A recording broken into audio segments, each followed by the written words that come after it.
Bueno, muy buenas noches para todos.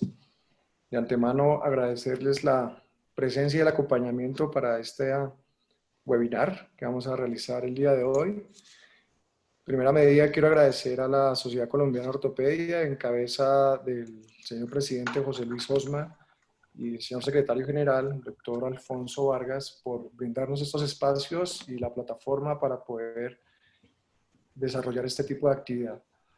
Les quiero enviar un saludo de parte de la Regional Centro Oriente en cabeza del señor presidente Freddy Santiesteban, señor vicepresidente doctor Peláez, quienes habla el secretario de la Regional, Fernando Cristancho, por acompañarnos en estos espacios que debido a la condición que estamos cursando, pues son lo que tenemos a la mano y nos ayuda para seguir fortaleciendo la parte académica a nivel de nuestro departamento. Les quiero agradecer a los conferencistas por aceptar esta invitación, por darnos parte de su tiempo y podernos acompañar en la noche de hoy. La temática del desarrollo de la actividad es, vamos a iniciar una presentación con el doctor Rojas y posteriormente la doctora Castro. Y al final de las presentaciones vamos a dejar abierta la línea del chat para poder acceder a las inquietudes y preguntas y a la discusión. Entonces, les agradezco nuevamente y de cierta manera los invito para que seamos dinámicos y sea una actividad. Los dejo en compañía del doctor Santi Esteban, quien es el moderador del presente webinar. Muchas gracias. Buenas noches. En nombre de todos los miembros de la Regional Centro Oriente de la Sociedad Colombiana de Ortopedia y Traumatología SCOT, sean todos bienvenidos.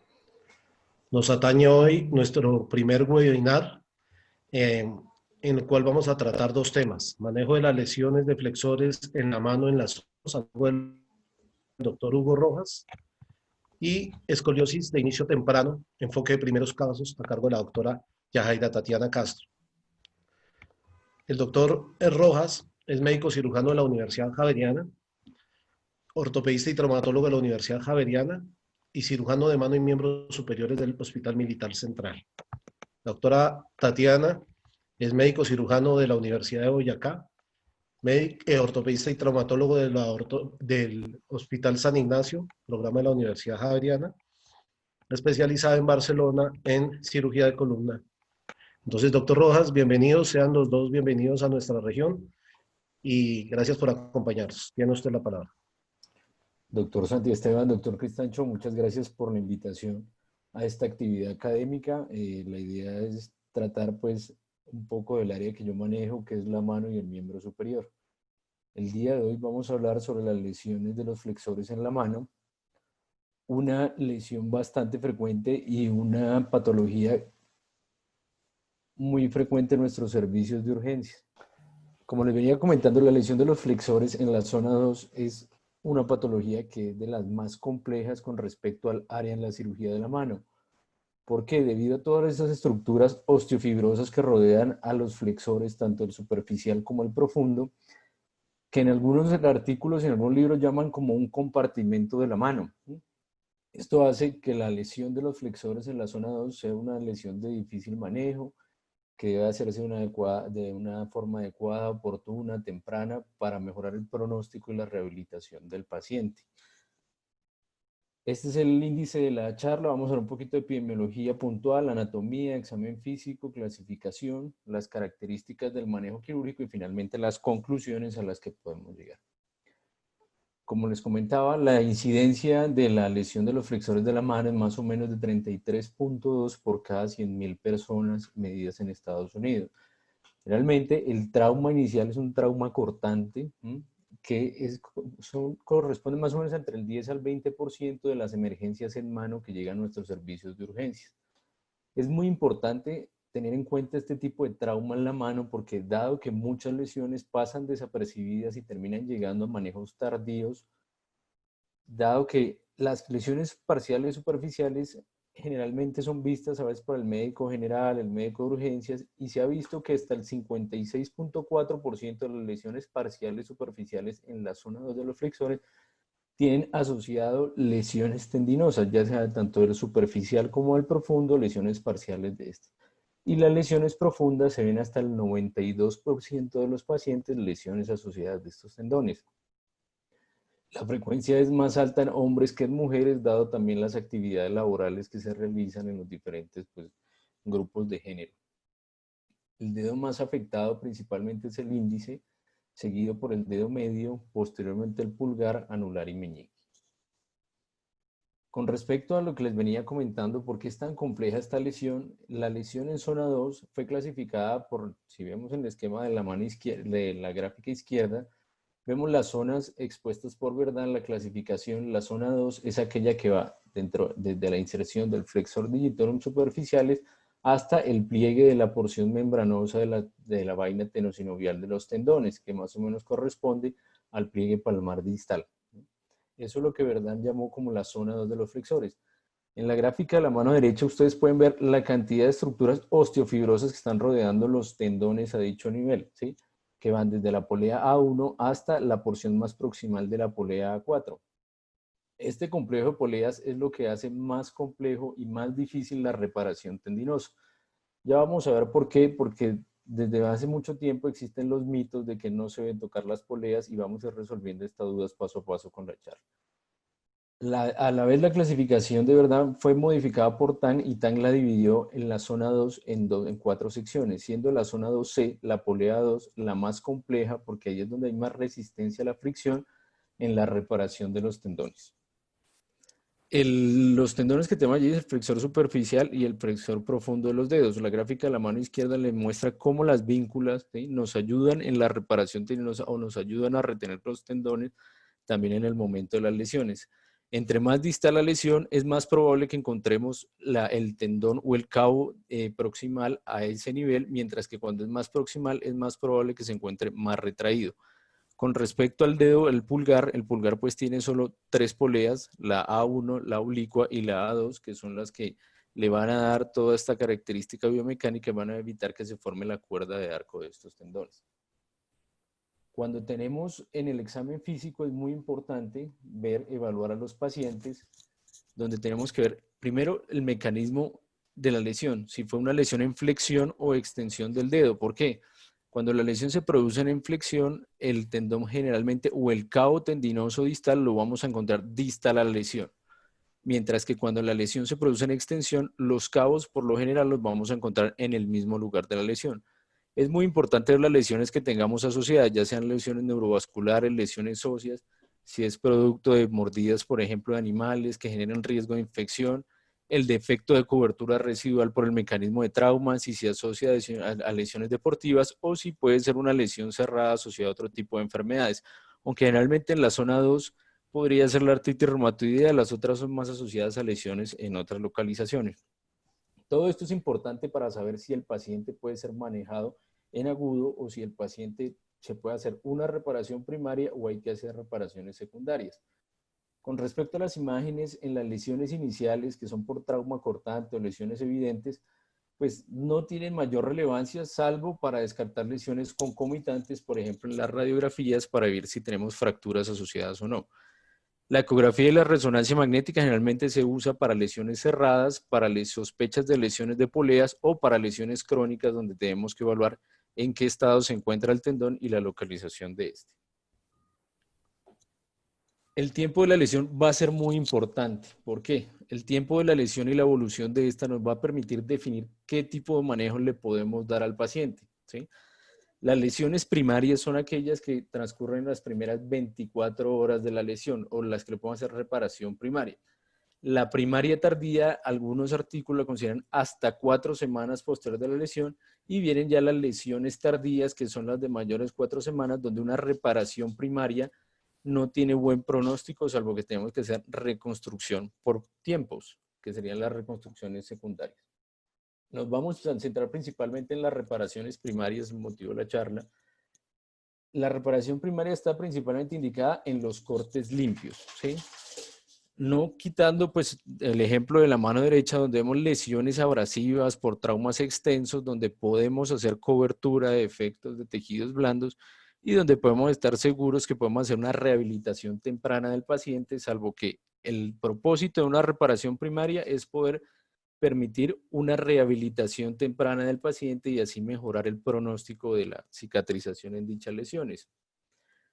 Con respecto a las características de la lesión, según el compromiso se hacen o no tenorrafias. Si tenemos compromisos menores al 50%, se puede dar un manejo no quirúrgico observacional, reposo y posteriormente una rehabilitación progresiva con los diferentes esquemas de rehabilitación que podemos ver más adelante. Cuando tenemos una lesión mayor al 50%, idealmente sí hay que hacer una reparación, ¿sí? Entre el 50 y el 80% uno puede hacer una reparación aislada de la porción dañada, pero si ya es más del 80%, lo recomendable es seccionar y hacer una reparación primaria como si fuera una lesión completa de los dedos. ¿Cuáles son indicaciones borderline o indicaciones que ustedes pueden pensar que el paciente puede ser llevado a cirugía a pesar de que tenemos lesiones concomitantes? Lo primero es la pérdida de cobertura del tejido. Si ustedes tienen una pérdida de cobertura hasta de 1/3 de la longitud del dedo, pero pueden cubrirlo inmediatamente con un colgajo de espesor total después del procedimiento quirúrgico, se le puede hacer una reparación primaria a este paciente. Lo otro que tienen que mirar es la pérdida del tejido tendinoso. Cuando son lesiones abrasivas, lesiones cortantes, mordeduras, donde tenemos pérdida de tejido, si tenemos una pérdida mayor de 1.5 a 2 centímetros, lo más recomendable es hacer reparaciones secundarias o alargamientos tendinosos a nivel del antebrazo. Si tenemos fracturas, ¿cuándo está indicada una reparación primaria? Cuando son fracturas simples, ¿sí? Fracturas a nivel de las diáfisis de los huesos o de las falanges o de los metacarpianos, pero no se debe hacer reparaciones primarias cuando tenemos fracturas articulares complejas, que sabemos que la rehabilitación o la consolidación de esa fractura nos va a llevar a un retraso en la cicatrización y en la adecuada movilidad del tendón, generándonos adherencias y que posteriormente van a requerir tenolisis a dicho nivel.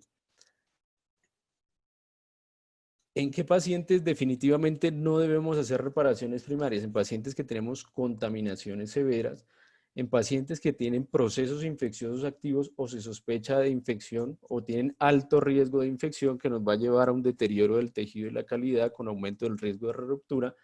Como les dije, cuando tenemos defectos tendinosos principalmente mayores de 2 centímetros, cuando hay destrucción de las poleas que necesitamos reconstruir, lesiones por aplastamiento, dado que las lesiones por aplastamiento generan lesiones concomitantes severas, también traumas vasculares asociados, o pérdidas extensas de los tejidos blandos asociados a fracturas múltiples. En estos pacientes debemos pensar primero en solucionar la parte vascular de la extremidad, la parte ósea de la extremidad y posteriormente hacer reconstrucciones en tiempos de los flexores. ¿Cuáles son los abordajes ideales? Entonces, los abordajes pueden ser múltiples, ¿sí? Principalmente vemos los medioaxiales o el abordaje de Brunner, que es el que más frecuentemente uno utiliza. Lo ideal es no atravesar nunca la línea media de un dedo a través de los pliegues de flexión, dado los riesgos de contracturas de flexión que podemos tener. Cuando tenemos lesiones oblicuas, podemos hacer abordajes de Brunner, como lo ven ahí en el meñique, ¿sí? Y cuando tenemos abordajes transversos, podemos utilizar abordajes mediolaterales o medioaxiales, como ven en el dedo índice ahí en el esquema. Con respecto a la reparación de zonas, es muy importante tener ciertos criterios, ¿sí? Quien empezó a describir estos criterios para poder reparar y mejorar el pronóstico fue Strickland, que después esos criterios fueron modificados o, por así decirlo, aumentados por el doctor Tang, en los cuales ellos tienen unos principios básicos que cualquier tenorrafia debe tener, ¿sí? Strickland tiene unos principios, los más importantes es que debe ser fácil la realización de la sutura, ¿sí? No debe ser un proceso complejo para el médico que está a cargo. Si no hay la suficiente experiencia, es mejor esperar o diferir a alguien que tenga mayor experiencia en esto. Se deben utilizar suturas que tengan una fuerza y una resistencia que nos permitan una movilización precoz y una rehabilitación precoz del paciente y conseguir una aposición sin tensión y perfecta de los extremos tendinosos. No siempre tiene que quedar plana el tendón, sino debe quedar por lo general un pequeño bulto que nos permita tener una resistencia, una tolerancia al gap posterior a la sutura. El doctor Tang complementa estos criterios dando características biomecánicas de la sutura, ¿sí?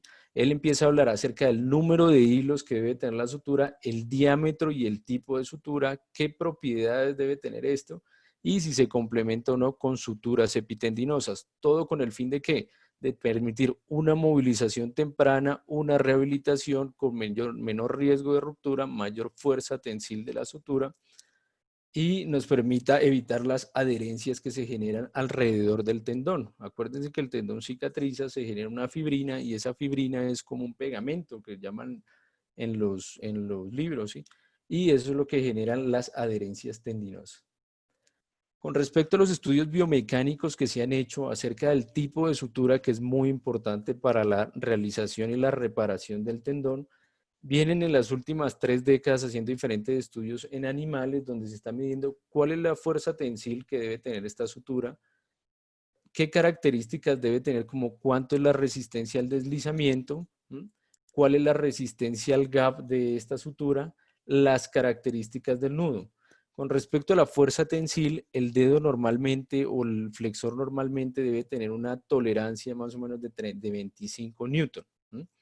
Quiere decir que si nosotros tenemos suturas o tipos de suturas o tipo de puntos que no nos superen o no nos toleren este tipo de carga, pues va a generar una falla en la sutura y una reruptura del tendón.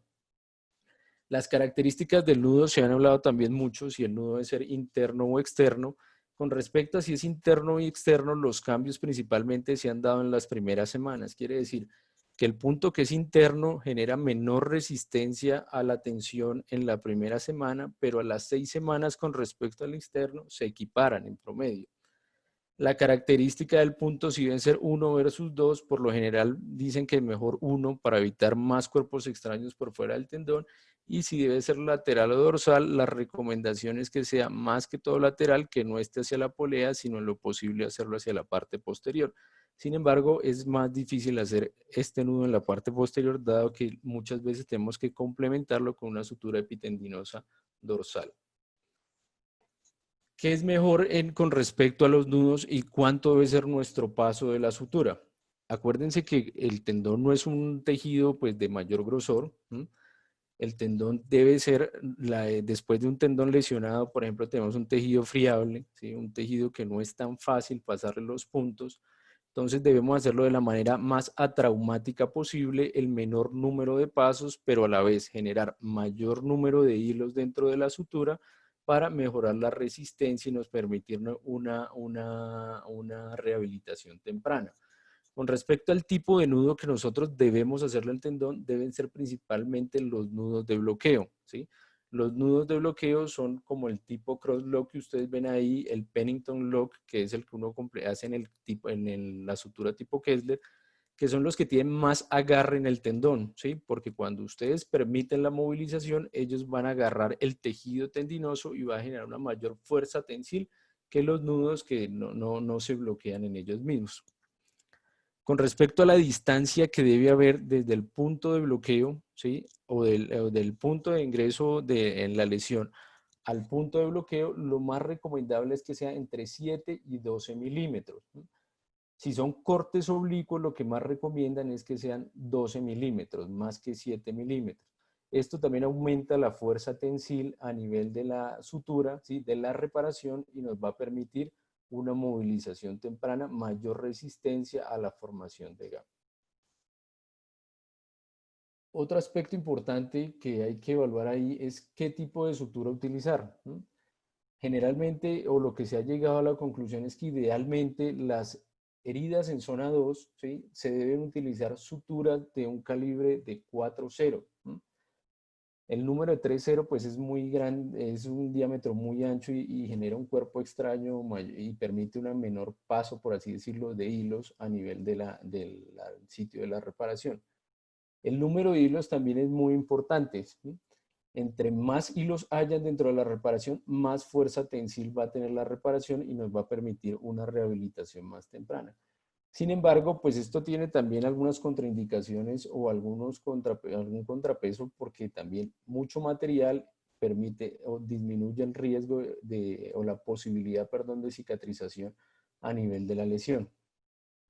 Entonces, lo que se tiene actualmente o lo que se ha evaluado actualmente es que una sutura idealmente a nivel de una herida en zona 2 debe tener mínimo 4 hebras, es decir, 4 hilos o 4 pasadas a nivel del gap, ¿sí? Idealmente se debe utilizar una sutura cruzada que sea bloqueada.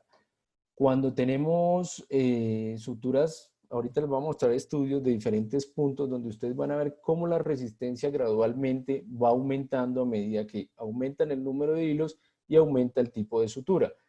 Tipos de sutura tenemos muchos, ¿sí? Depende de los hospitales donde nos encontremos, pero tienen que cumplir estas condiciones.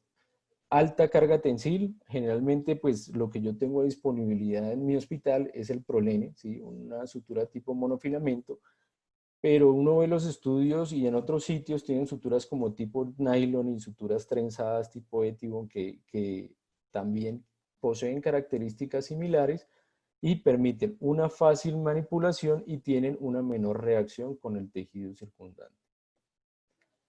Estas gráficas les quiero mostrar es para ver cómo a medida que van aumentando en las gráficas aquí en mano derecha vemos cuál es la resistencia a la falla, cuál es la resistencia al gap. A medida que se hacen puntos de bloqueo, va aumentando progresivamente la resistencia a la falla y la resistencia a la flexión, a la falla, perdón, y la resistencia al gap.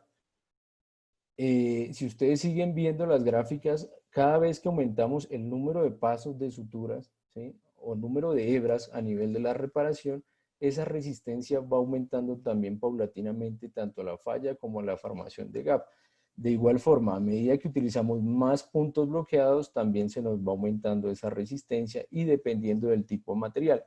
Actualmente nosotros utilizamos más que todo suturas monofilamentosas, pero hay lugares, por ejemplo, estudios en China y eso, o en Estados Unidos, utilizan suturas que ya tienen el loop.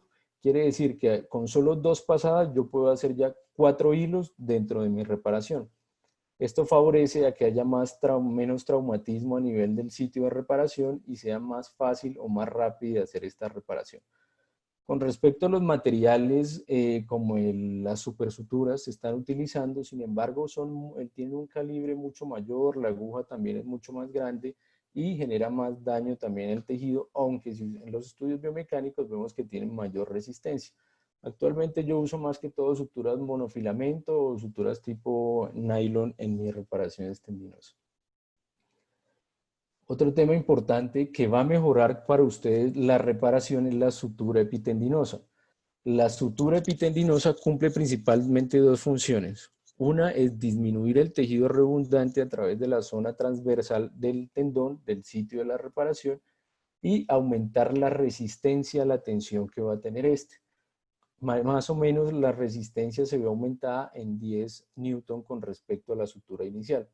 La sutura de 4 hilos dentro de la reparación me genera una resistencia más o menos de 45 newton, la de 2 de 25 newton y la de 6 de 60 newton. Como les venía diciendo, va aumentando progresivamente. Si ustedes ven, con 45 newton más 10 newton de reparación me va a permitir hacer una rehabilitación temprana del paciente con uno de los protocolos que ya es decisión también de cada cirujano. Otro tema que está en discusión es qué hacer cuando tenemos lesiones concomitantes entre el flexor digitorum superficial y el flexor digitorum profundo. Cuando tenemos los 2 tendones rotos, si es antes de la bifurcación, la recomendación es reparar ambos. Idealmente tenemos que hacer una reparación que nos permita deslizar fácilmente el tendón, ¿sí? Más que tener las 2 estructuras que nos permita un deslizamiento más fácil para evitar también que se nos genere gatillos a nivel de la reparación. Si es antes de la bifurcación, antes del quiasma, idealmente hay que reparar los 2 cabos, y tanto el superficial y el profundo. El superficial, si es antes de la decusación, uno puede utilizar suturas tipo 4-0. ¿Sí? Si es después de la decusación o cerca a su inserción, se pueden utilizar 6 ceros. Aquí hay un debate con respecto a cuando son lesiones muy distales del flexor digitorum superficiales, ¿qué hacer? Unos recomiendan, como es un tejido pues inflamado, cicatrizado, reparado, va a aumentar el diámetro transversal del superficial y del profundo. Si tenemos un aumento que nos va a generar un bloqueo, que nosotros vemos intraoperatorio que nos está generando un gatillo o que no nos permite un adecuado deslizamiento, pues a futuro nos aumenta la fricción en ese sitio de reparación y es más factible que llegue una falla en la reparación. Mientras que si tenemos una reparación que nos permite un deslizamiento adecuado, podemos empezar una rehabilitación temprana del paciente, disminuir el riesgo de fricción al sitio de reparación y evitar así de esta forma el riesgo de ruptura. Entonces, aquí viene una discusión. Hay algunos que dicen que cuando tengamos una lesión tan distal y vemos que se ve comprometido, lo mejor es resecar uno de los fascículos del flexor digitorum superficiales. No es necesario reparar los dos. ¿Qué se ha visto? Que disminuye en 10 grados la movilidad en los estudios, ¿sí? Y tiene una pérdida de la fuerza menor del 10%. Entonces aquí muchos entran al debate de que si es mano no dominante, pues uno prefiere que el paciente se rehabilite más rápido. Como no es no dominante, pues que tenga una pérdida de la fuerza que no es significativa, no va a tener mayor inconveniente en la reparación de esta sutura. Otro tema que es muy importante y al cual nos enfrentamos a diario es qué hacer cuando nuestra lesión está sobre las poleas, ¿sí? Las poleas son las estructuras osteofibrosas que sabemos que nos evita la cuerda de arco, nos mejora la biomecánica del flexor para mejorar la función y la movilidad del dedo. Siempre ha existido el temor porque desde los principios nos decían repare las poleas, cierre las poleas, deje lo más hermético posible, reestructure toda la anatomía del dedo, pero ocurría mucho, o sea, había mucha tasa de ruptura secundaria a lo que les comentaba, que aumentaba la fricción, dado que no permitía un adecuado deslizamiento del tendón, que es lo más importante para una rehabilitación temprana. ¿Qué se ha visto últimamente? Que las poleas se pueden abrir, ¿sí? ¿Qué es lo más recomendable? Lo más recomendable es que busquemos un adecuado deslizamiento del tendón. ¿Cómo lo podemos hacer? Cuando tenemos lesiones, por ejemplo, aisladas, ¿sí? A nivel de la zona 2, principalmente 2C, a nivel de la polea A2, la polea puede tener alguna incisión. Ese procedimiento se llama como las ventanas, ¿sí? Una liberación que puede ser a nivel central o puede ser a nivel lateral, como ven en las gráficas de la mano izquierda. Se puede liberar la polea A2 hasta un tercio e incluso algunos libros hablan de hasta un 50%, algunos autores, de la liberación de la polea, siempre y cuando no hayan daños de otras poleas, ¿sí? Tampoco podemos llegar al extremo de que vamos a acabar todas las poleas solo porque se desliza el tendón. Siempre y cuando no hayan daño de más poleas, uno puede abrir la polea A2 hasta un 50% de su longitud. Existen otros procedimientos en algunos que les da algún temor, pues dejar la polea abierta o disminuir la longitud de la polea, que son procedimientos en los cuales hacen aumentaciones, ¿sí? Abren la polea y, por ejemplo, le colocan con polea en 6 ceros un injerto del retináculo extensor o hacen alargamientos B en Y, que es otro tipo de procedimientos como en el ejemplo que les muestro acá. Ese tipo de procedimiento lo que busca es preservar la polea, sin embargo, darnos más amplitud para que pueda haber una adecuada rehabilitación, un adecuado deslizamiento del tendón. Con respecto a la polea A4, cuando la lesión es distal, es decir, hace parte de la zona 2, pero la porción distal, la polea A4 se puede abrir hasta el 100% sin necesidad de reparar, siempre y cuando se preserve también las otras poleas, tanto cruciformes como las poleas circulares. Este es un video que les quería mostrar. Hay una técnica que ahorita se está utilizando y que está cogiendo bastante fuerza, que es el wide awake, que es la técnica Wallach donde se hace anestesia regional, ¿sí? Con el paciente despierto y sin torniquete. Se ha mostrado que, o en los pocos estudios que se han hecho, porque realmente no se han hecho muchos, que como es un tipo de técnica en la cual ustedes hacen la reparación con el paciente despierto, con la función motora del paciente en este momento, ustedes pueden ver en el intraoperatorio las causas de falla, es decir, si me hace gap la sutura, si no tengo la suficiente fuerza tensil, si tengo gatillos, si tengo bloqueos a nivel del sitio de la sutura.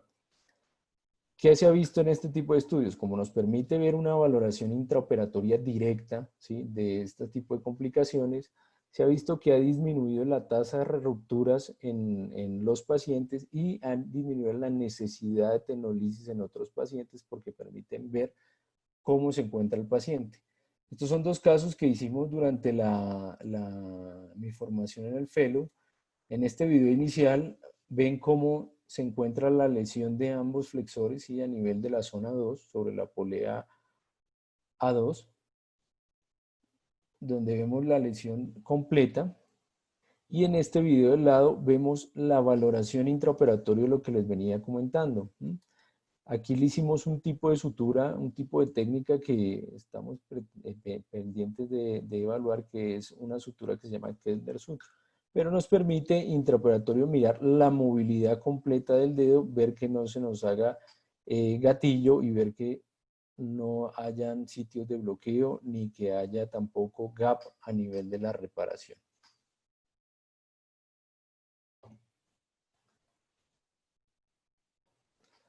Y lo otro que tenemos que entrar a evaluar es cómo rehabilitar el paciente.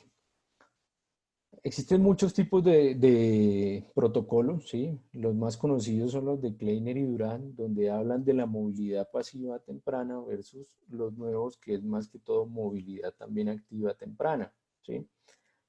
Ambos son buenos, ¿sí? Los resultados, vamos a ver una encuesta del año 2016 que mira cómo los cirujanos de mano más antiguos, dado los buenos resultados que han tenido con sus protocolos de Kleiner y Durán, han sido un poquito más reacios a utilizar los protocolos de movilidad activa temprana. ¿Por qué? Porque si ustedes miran la evidencia realmente que hay una mejoría significativa, no existe como tal ese ítem. Los protocolos de rehabilitación dependen más del cirujano, el que se sienta más a gusto, de cómo ha visto su reparación, ¿sí? Si le tenemos lesiones concomitantes asociadas, porque si tenemos lesiones neurológicas, pues una movilidad activa temprana, generalmente pues uno la evita, es más de la movilidad pasiva en estos pacientes.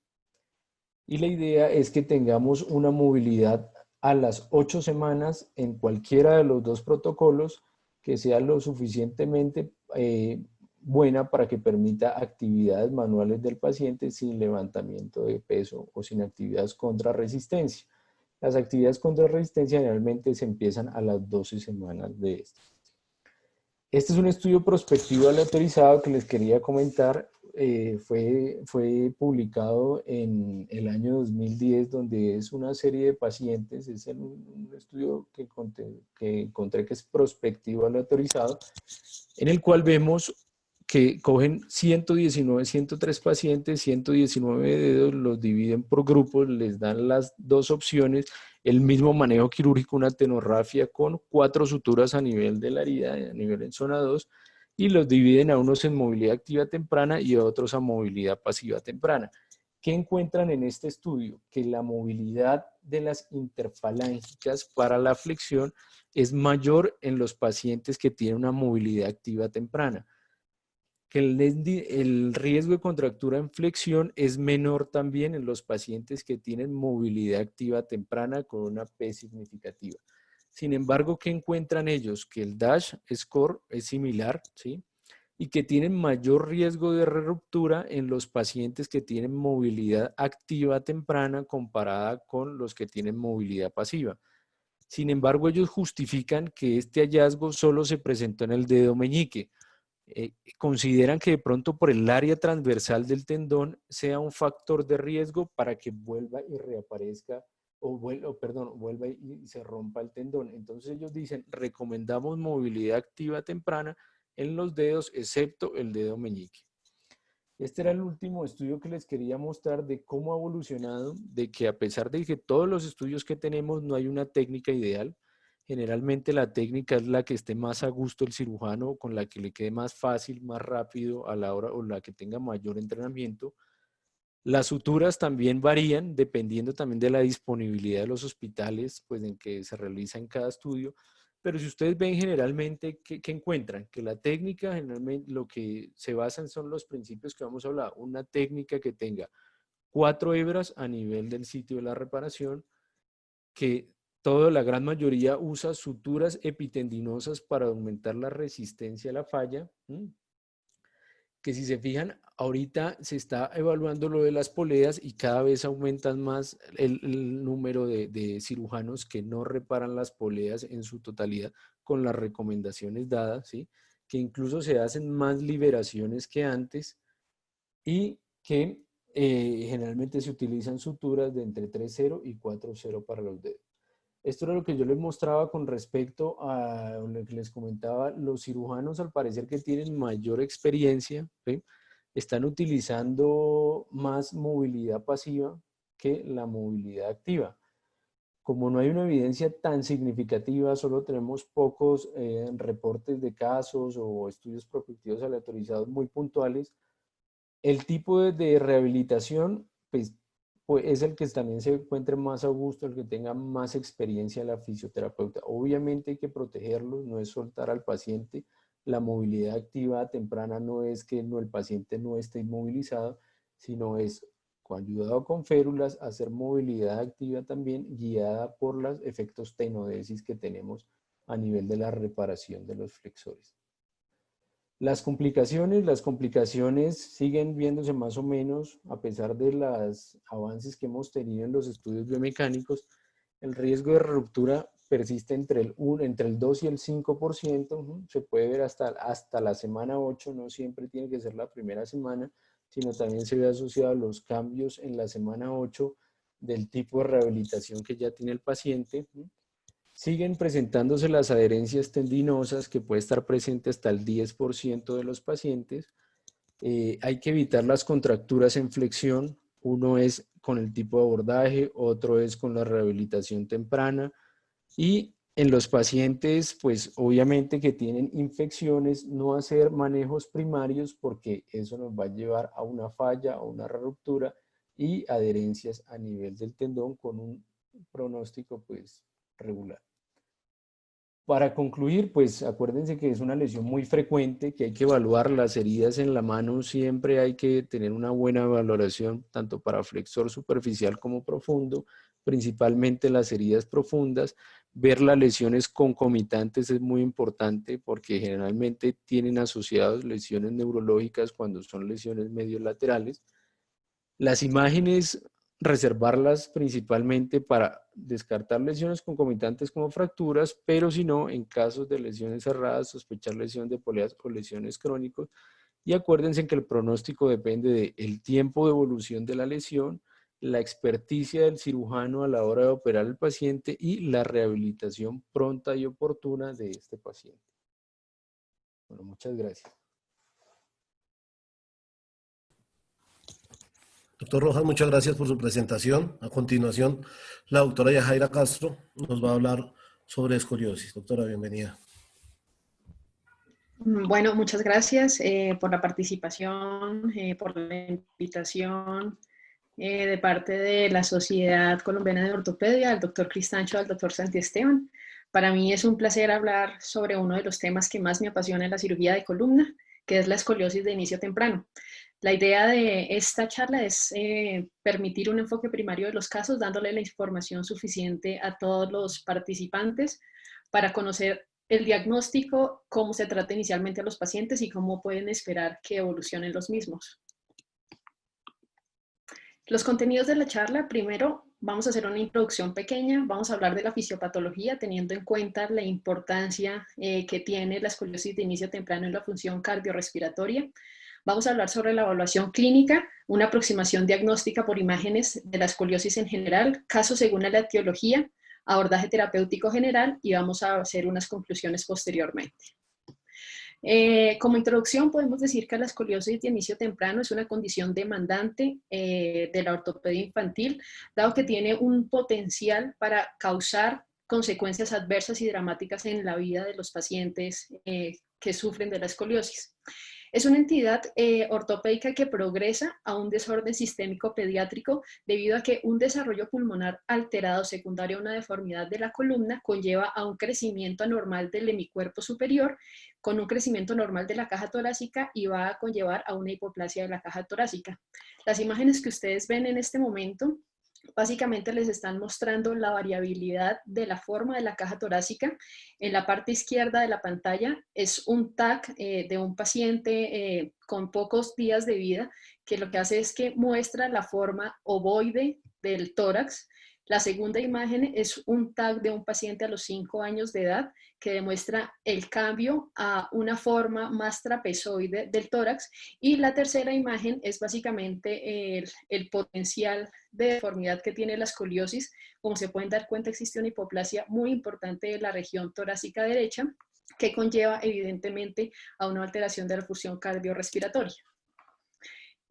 Como definición, podemos decir que en el 2014 la SRS, el POSNA y el GSS condujo una definición general de una escoliosis de inicio temprano como una curvatura espinal mayor de 10 grados en el plano frontal que inicia siempre antes de los 10 años de edad, independiente de la etiología que la cause. Es importante saber que la epidemiología y la historia natural de la enfermedad va a depender de la patología secundaria subyacente. En el 2014, estos autores, después de la reunión de 15 cirujanos experimentados, llegan a un consenso y describen por primera vez una clasificación de la escoliosis de inicio temprano, después de un manejo cuidadoso y revisión de la literatura, de entrevistas y foros abiertos entre ellos. Esta clasificación que encuentran ustedes en la imagen básicamente tiene en cuenta cuatro variables que ellos consideraron que eran importantes porque tienen un impacto directo sobre el tratamiento y sobre la progresión y pronóstico de los pacientes con escoliosis de inicio temprano. Estos son la edad, que lo consideran como un prefijo continuo, la etiología en 4 grandes grupos, como ustedes lo pueden ver, congénita o estructural, neuromuscular, sindrómica e idiopática. Ellos lo que buscan o lo que tienen como objetivo es tratar de agrupar las diferentes enfermedades que conllevan escoliosis que puede que tengan un tratamiento similar. Además de eso tienen en cuenta la curvatura mayor o el grado de la curva mayor y la cifosis torácica en el plano sagital, porque consideran básicamente que estos dos puntos tienen un impacto directo sobre el pronóstico de los pacientes que son sobre todo manejados quirúrgicamente con sistemas de alargamiento. Algo interesante que nos trae esta clasificación es que además nos da un modificador que nos muestra directamente cómo es la progresión de la enfermedad y es la relación de progresión anual. Lo divide en 3 grupos, como ustedes se pueden dar cuenta, y se deriva de la evaluación radiográfica de las medidas de la curvatura mayor y de la cifosis en 2 diferentes tomas, cada una con 6 meses de diferencia al menos. Ustedes ven estas radiografías iniciales, es una paciente de 6 años de edad femenina con un déficit de merosina y básicamente ustedes encuentran que en las imágenes de la izquierda, que son las primeras valoradas cuando la paciente llega a la institución, es una paciente que tiene una escoliosis de componente toracolumbar asociado a una hipocifosis torácica y una hiperlordosis lumbar, que a los 14 meses de seguimiento tiene una progresión importante. Se hace la medición del APR y nos demuestra que tiene una progresión o una relación de progresión anual de 13 grados al año. Esto ya nos va mostrando y nos indica que es una paciente que tiene una patología que causa una deformidad espinal de alto riesgo de progresión. En cuanto a la fisiopatología, entonces, básicamente se conocen 3 periodos de crecimiento espinal.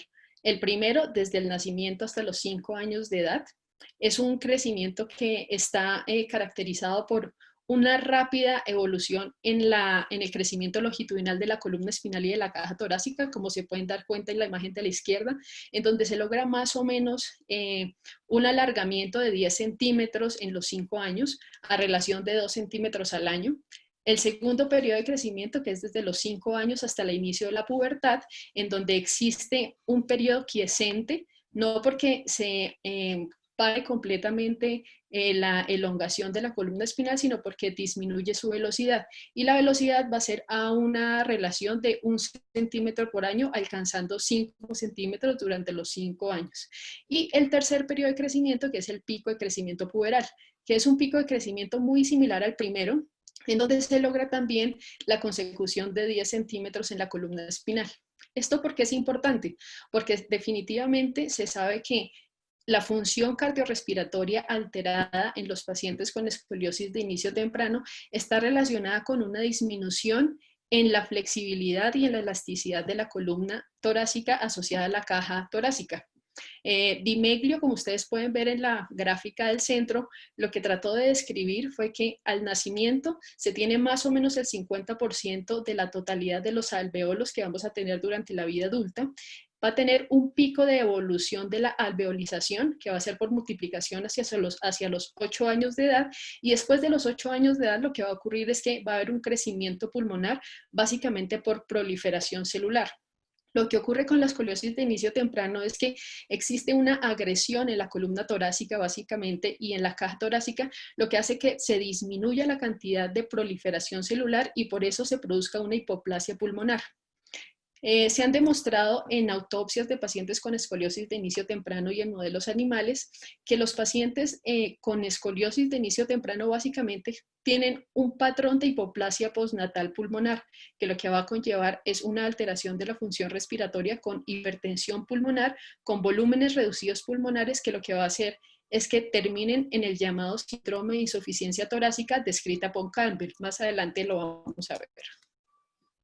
En cuanto a la evaluación clínica constituye la base fundamental para aproximarnos al tratamiento definitivo del paciente. Es importante saber que en nuestra primera visita vamos a tener que llevar a cabo una información detallada sobre el periodo prenatal y el periodo neonatal, así como la consecución de los hitos del desarrollo. En cada una de las consultas que tengamos, el paciente debe ser pesado, tallado y además de eso debemos llevar una cuenta de la edad no solamente en años, sino en años más meses. Es importante saber también que como no todos los pacientes van a ser capaces de permitir su medición en bipedestación, los pacientes, sobre todo, por ejemplo, que se movilizan en silla de ruedas, vamos a tener la posibilidad de hacer una medición en sedestación, como lo pueden estar viendo en las imágenes. Además de esto, es importante siempre valorar ante una escoliosis el balance coronal, el balance sagital cefálico del tronco y de la pelvis mediante la utilización de la línea plomada, como la ven en la segunda imagen de izquierda a derecha. Es importante saber si la escoliosis que estamos viendo es una escoliosis estructurada o no. La tercera imagen que ven es el test de Adams. El test de Adams lo que nos va a mostrar es una jiba torácica que lo que básicamente nos dice es que existe una rotación vertebral asociada también a una rotación costal. Es importante saber si esta rotación va aumentando progresivamente en nuestras consultas consecutivas y la forma de hacerlo o de saberlo, además de las radiografías, es con el uso del oscoliómetro. Es importante saber también que nuestros pacientes, como son pacientes jóvenes en los que vamos a estar vigilando la función respiratoria, tenemos que hacer una exploración detallada del tórax. Y el tórax no solamente nos va a demostrar si existen o no deformidades, sino que también nos va a hablar sobre la capacidad inspiratoria y expiratoria. ¿Por qué? Porque un tórax deformado y un tórax restringido nos va a hablar de una disfunción pulmonar. La evaluación clínica también está encaminada a descartar causas subyacentes de la escoliosis. Como lo vamos a ver más adelante, existen varias etiologías. De eso, las más importantes de conocer en cuanto a la escoliosis congénita es que se asocian en gran medida y en gran porcentaje, como lo ven en la diapositiva, a anormalidades intraespinales, intrarraquídeas, y que vamos a ser capaces solamente mediante la exploración clínica de los reflejos, en especial del reflejo abdominal, de saber si este paciente probablemente tenga una asociación de lesión intraespinal o no. Se considera que el examen físico tiene un valor predictivo positivo para detectar alteraciones en los reflejos y asociado a esto alteraciones intraespinales en un 74% y un valor predictivo negativo del mismo de 72%. Además, existe en la evaluación clínica la posibilidad de reconocer si existen asociaciones neurocutáneas a patologías como la neurofibromatosis, por ejemplo, y musculoesqueléticas como las displasias esqueléticas. Es importante saber que tenemos que valorar la flexibilidad de la curva. ¿Cómo hacemos esto? La flexibilidad de la curva básicamente la podemos realizar en pacientes mayores mediante la tracción cefálica mientras el paciente se mantiene en sedestación o mediante tracción desde las axilas. En pacientes menores que permite su tamaño, se va a hacer mediante la realización del fulcro sobre las rodillas del examinador. Estos son algunos hallazgos clínicos que evidencian patologías asociadas a la escoliosis de inicio temprano. Las primeras, como lo pueden ver, son manchas café con leche, que nos hacen sospechar la presencia de una neurofibromatosis. La segunda es un nevo de pelos a nivel de la línea media, lo que nos hace sospechar la presencia de disrafismo espinal junto con el lipomielonmeningocele que está en el lado derecho. La imagen de los cráneos de los pacientes que ven en la parte de abajo nos demuestran la presencia de plaquiocefalia, que también está asociado a la presencia de escoliosis de inicio temprano de etiología idiopática. Y la segunda, hiperelasticidad asociada a síndrome de Marfan. En cuanto a las imágenes, entonces, básicamente las imágenes nos van a dar una apreciación inicial de la localización, de la clasificación de la escoliosis y también, en algunas ocasiones, del potencial de progresión de la misma. Las radiografías simples continúan siendo el método de elección para el diagnóstico y el seguimiento de la escoliosis. Hay que tener en cuenta que para que una radiografía sea de buena calidad debe tener la totalidad de la columna cervical y nos debe permitir valorar la totalidad de la pelvis, incluyendo la valoración del cartílago trirradiado. ¿Por qué? Porque nos va a hablar sobre la madurez o la edad ósea del paciente que estamos evaluando. El COP básicamente es la medición que nos va a hablar sobre la magnitud de la curva. Hay que tener en cuenta que existe una variabilidad del COP entre los observadores de hasta 7.86 grados e intraobservador de 3 grados. Por esta razón se considera que una progresión real de la curva escoliótica en escoliosis congénitas es de más de 10 grados entre mediciones y en causas de escoliosis no congénitas cambios en la magnitud del COP de más de 7 grados. Otra cosa importante que vamos a tener en cuenta y que nos va a ser posible realizar a través de la radiografía simple es la medición del segmento de T1 a T12. Y este segmento, como lo ven en la radiografía, lo que nos va a mostrar es la capacidad que tiene el pulmón para crecer o, al contrario, la hipoplasia inducida por la deformidad espinal. En pacientes que van a ser llevados a tratamiento quirúrgico, existe la posibilidad de tomar radiografías adicionales que valoran la flexibilidad de la curva.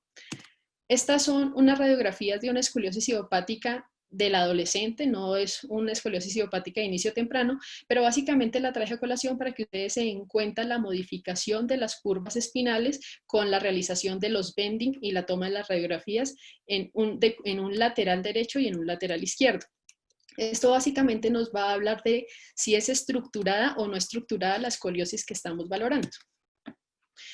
En la medida en que existe la evolución de los sistemas tecnológicos, pues van apareciendo herramientas que cada vez son más útiles para los cirujanos. El sistema EOS constituye una herramienta muy importante que nos permite la realización de una valoración tridimensional de la deformidad escoliótica mediante la adquisición de imágenes en 2 dimensiones. Es importante saber que este sistema de imágenes es un sistema que tiene una irradiación muchísimo menor que la irradiación convencional y que el TAC, que es cuando habitualmente lo utilizamos para las reconstrucciones preoperatorias de las deformidades. Y además de eso nos da una ventaja enorme y es que nos provee de imágenes en bipedestación. Esto lo que nos va a permitir es valorar en tiempo real ¿qué sucede con la deformidad escoliótica bajo el peso del paciente y bajo el efecto de la gravedad? Pero como todo tiene sus desventajas y la principal desventaja es que utiliza una plantilla estándar para el manejo del software y la plantilla estándar puede no ser muy precisa, sobre todo en las deformidades escolióticas secundarias a alteraciones óseas como la escoliosis congénita. Este es un ejemplo de una imagen del EOS de un paciente con una escoliosis de inicio temprano idiopática, en donde ustedes se pueden dar cuenta que nos da una imagen detallada tanto de los elementos anteriores como de los elementos posteriores vertebrales y nos muestra también cómo es la toma de las imágenes en bipedestación. En cuanto a la tomografía no se constituye como un estudio que sea tomado de rutina. Sin embargo, se considera que es una herramienta muy útil en la valoración preoperatoria de los pacientes, sobre todo con patologías congénitas, porque demuestra una adecuada correlación con la anatomía encontrada intraquirúrgicamente. No es útil en el seguimiento, pues se considera que la colocación en supino del paciente para la toma del TAC puede disminuir hasta en 17 grados el COP de la deformidad real. Se utiliza también en pacientes menores de 6 años para la medición de la función respiratoria mediante los volúmenes pulmonares. Además de eso, pues básicamente presenta la gran desventaja de la irradiación con cada una de las tomas de los exámenes. La imagen de resonancia magnética.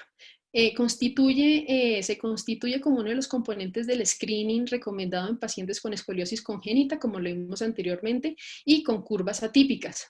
Es importante saber que estos pacientes que estamos evaluando son menores de 10 años y que no muchas veces nos ayudan durante la toma de la resonancia. Esto hace que exista riesgo durante la sedación o durante la anestesia necesaria para la toma de la misma. Sin embargo, es muy importante tenerla, por eso hay que sopesar los riesgos y los beneficios de tomarla o no. Esta es una radiografía de un paciente con una escoliosis secundaria a una neurofibromatosis. Es una escoliosis distrófica.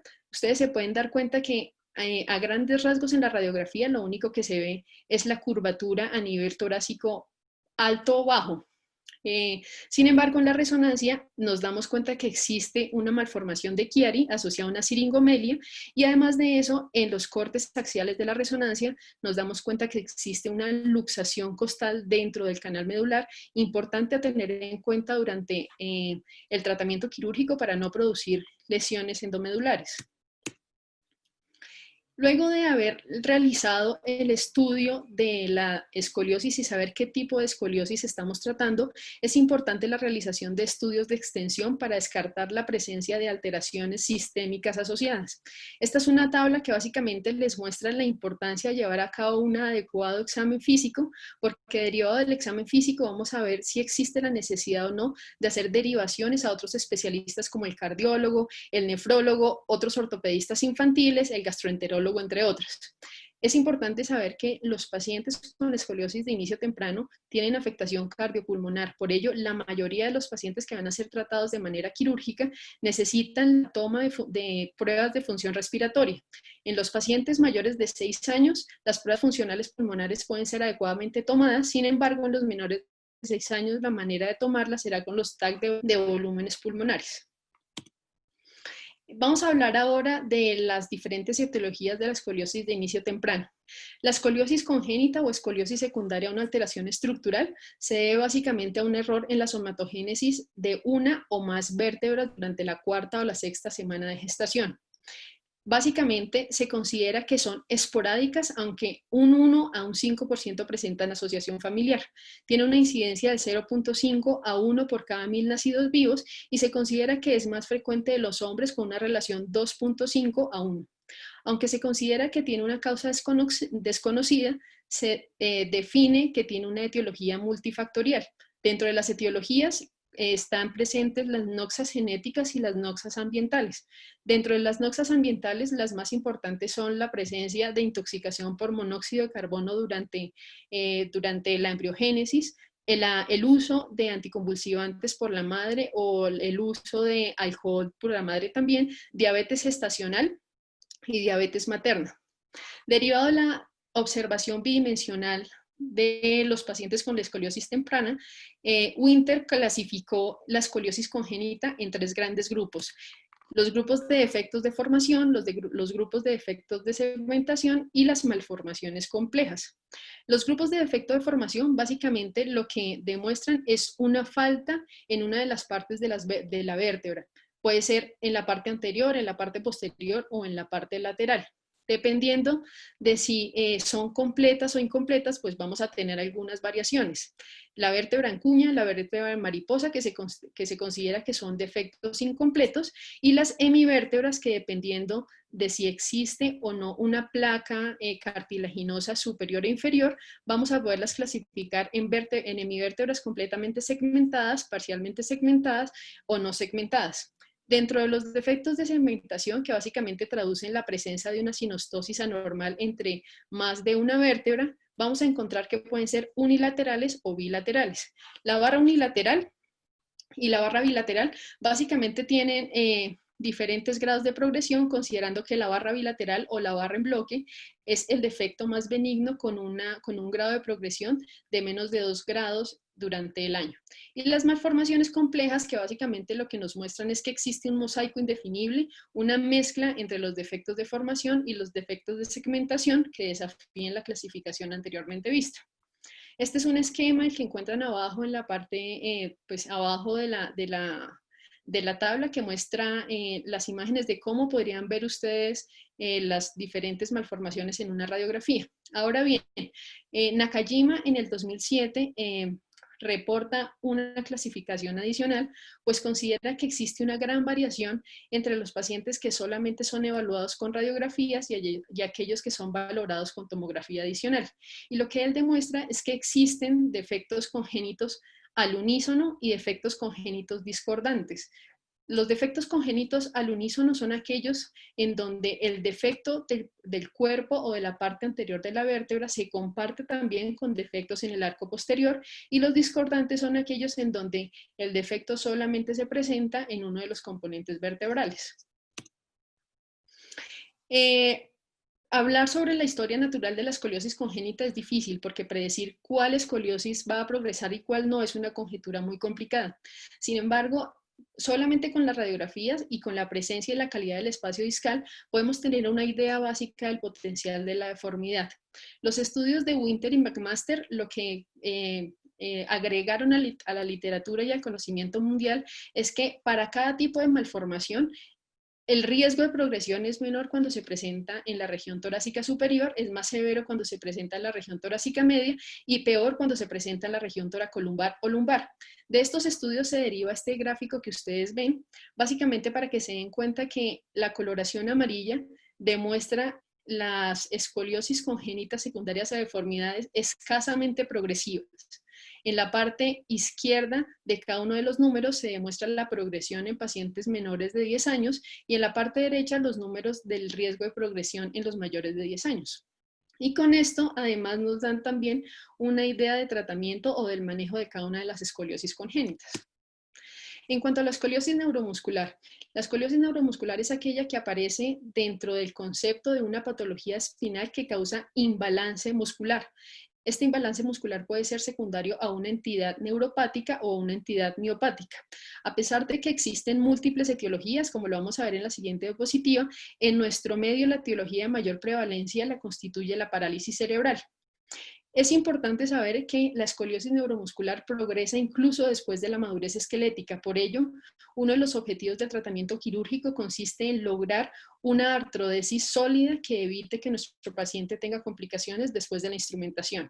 En cuanto a la clasificación, Lowenstein y Albani consideran que existen dos grupos de escoliosis neuromuscular asociada a la parálisis cerebral. La primera, que ustedes ven en la parte superior de las imágenes, es una escoliosis que es muy parecida a la escoliosis idiopática. Es una escoliosis con una curvatura doble en forma de S, tiene componente torácico y componente lumbar. Se clasifica como 1A cuando es balanceada, es decir, cuando la cabeza tiene una adecuada posición respecto al centro de la pelvis, o desbalanceada cuando se pierde este balance.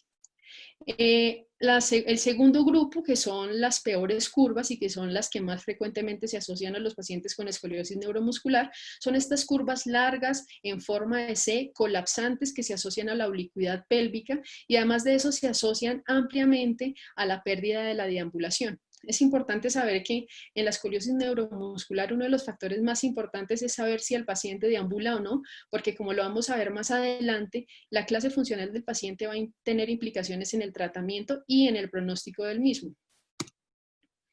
Dentro de las causas de la escoliosis neuromuscular, como les dije, son neuropáticas y miopáticas. A grandes rasgos, saber que existen causas de motoneurona superior, como la parálisis cerebral espástica, de motoneurona inferior, la típica de poliomielitis o de atrofia muscular espinal, y las combinadas como el mielomeningocele. Y dentro de las miopáticas, la artrogriposis, las distrofias musculares, la miotonía distrófica y la hipotonía congénita. Como les dije, el riesgo de progresión depende básicamente de la clase funcional. Se considera que existen grados variables de progresión. Progresión de 0.8 grados al año cuando la escoliosis mide menos de 50 grados y una progresión de 1.4 al año cuando la escoliosis mide más de 50 grados. Dentro de la parálisis cerebral, el tipo de parálisis cerebral que peor pronóstico tiene es la tetraparesia espástica. En cuanto a la escoliosis sindromática, entonces múltiples condiciones sindromáticas tienen asociación con la escoliosis sindromática. Lo importante de esto es saber que dependiendo del síndrome subyacente van a tener ampliación en cuanto a su forma de presentación y el pronóstico. Y además de eso, que asociado a las complicaciones y a las comorbilidades de cada síndrome van a tener tasas elevadas de complicaciones terapéuticas. Dentro de los síndromes que más nos importan está el Ehlers-Danlos, el Marfan, la acondroplasia, la artroliposis, el Prader-Willis y la osteogénesis imperfecta. En cuanto a la escoliosis idiopática, que casi que es la que más nos interesa en este grupo, es importante saber que, como su nombre lo dice, no existe una etiología conocida que nos explique la razón de su aparición. Sin embargo, a través de la historia han aparecido múltiples teorías.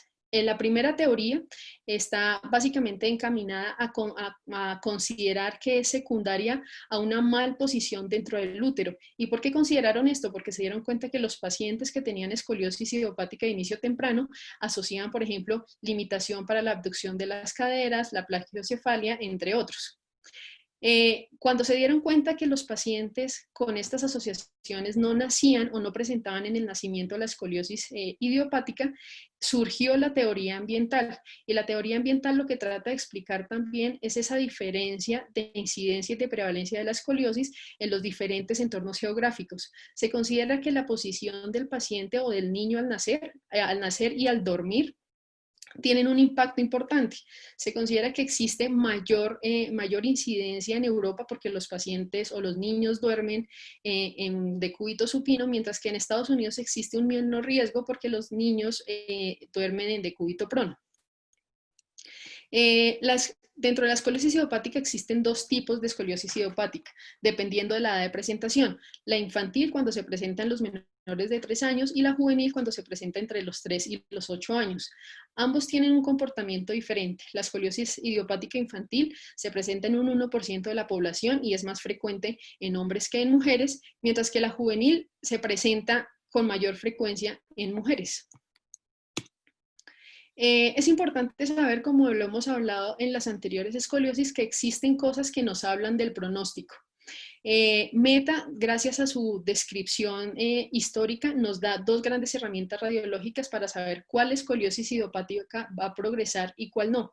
Nos da la descripción del ángulo vértebro-costal o la diferencia de este ángulo y de la fase costal. Ustedes ven en las imágenes, en la primera de arriba, la explicación de la toma del ángulo de diferencia costo-vertebral y en la parte de abajo la fase costal. Lo que nos dice Meta es que los pacientes que tienen un ángulo o una diferencia de ángulo costovertebral menor de 20 tienen altísima probabilidad de resolver sin tratamiento. Esta probabilidad alcanza entre el 85 al 90% de los casos. Y en la fase costal se considera que una fase costal 2, que es la que ustedes ven al lado de la radiografía, en donde la cabeza y el cuello de la costilla exceden o sobrepasan la unión vértebro-costal, es un predictor de progresión sin necesitar la medición del anterior. En cuanto al tratamiento, entonces se considera que a pesar de que existen múltiples publicaciones de escoliosis de inicio temprano, no existe un consenso de cuál es la mejor técnica para el tratamiento de escoliosis de inicio temprano. En la década pasada o en las descripciones anteriores, lo que se consideraba ideal era una fusión anterior, posterior o combinada para lograr una columna recta, incluso a expensas de tener un tronco corto. Sin embargo, en la actualidad se sabe que ese no es un adecuado o un buen resultado en un paciente de escoliosis de inicio temprano. Se considera en la actualidad que lo mejor que le podemos ofrecer a un paciente con este tipo de patología es un sistema de tratamiento que permita una limitación de la progresión de la deformidad espinal junto con el desarrollo respiratorio normal y la maximización del crecimiento espinal durante el tratamiento. Dependiendo de la etiología de la escoliosis, pues vamos a tener los diferentes objetivos del tratamiento. Los objetivos a grandes rasgos son evitar la progresión del tratamiento para que el paciente, de ser posible, no llegue a una fusión espinal. Sin embargo, dependiendo de las etiologías, pues vamos a tener algunos objetivos particulares. El principal objetivo de la escoliosis congénita es reconocer aquellas anormalidades que son agresivas, anticipar un mal pronóstico y si hay necesidad de hacerlo, darle al paciente un tratamiento quirúrgico temprano, como por ejemplo sucede en la hemivértebra aislada toracolumbar o lumbar, para evitar que el paciente tenga consecuencias dramáticas y desfavorables. En la escoliosis neuromuscular, el objetivo principal es el alivio del dolor, la preservación de la función y además de eso, mejorar la calidad de vida y facilitar el cuidado diario del paciente y de los cuidadores. La sindrómica, como lo vimos anteriormente, deben ser adaptadas en consecuencia al tipo de síndrome que esté causando la escoliosis. Y en la idiopática es básicamente evitar la progresión para evitar la consecuente alteración a nivel de los espacios discales y la consecuente alteración cosmética. El tratamiento no quirúrgico, entonces, ¿qué queremos hacer con el tratamiento no quirúrgico? Básicamente, anticiparnos a la presencia de una deformidad o evitar la progresión de una deformidad que ya está instaurada. Constituye cuatro pilares el tratamiento no quirúrgico, que es la observación, el corsé, los yesos seriados y el alotracción.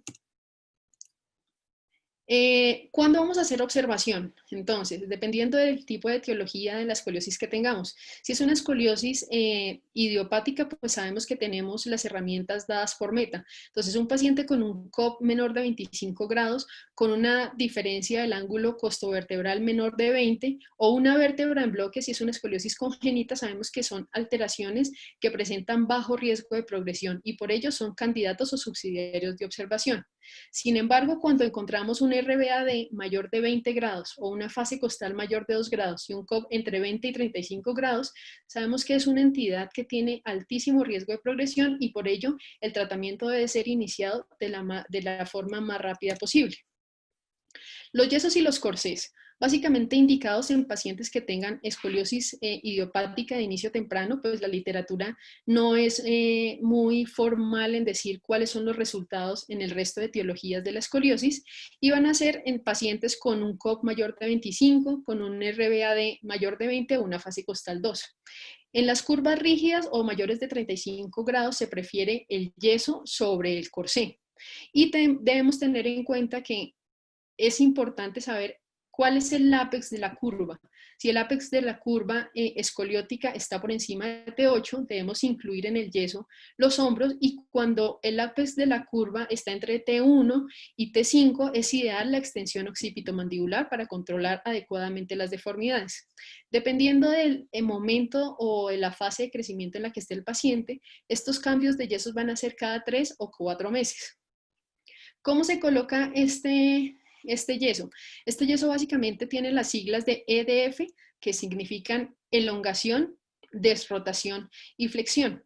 Van a ser llevados a cabo bajo anestesia general en una mesa que permite la tracción cefálica y la tracción pélvica, como ustedes lo pueden ver en la imagen superior, mientras se hace la elongación, la desrotación, y la flexión. Nos permite el apoyo de los hombros y de la pelvis mientras el ortopedista hace la manipulación.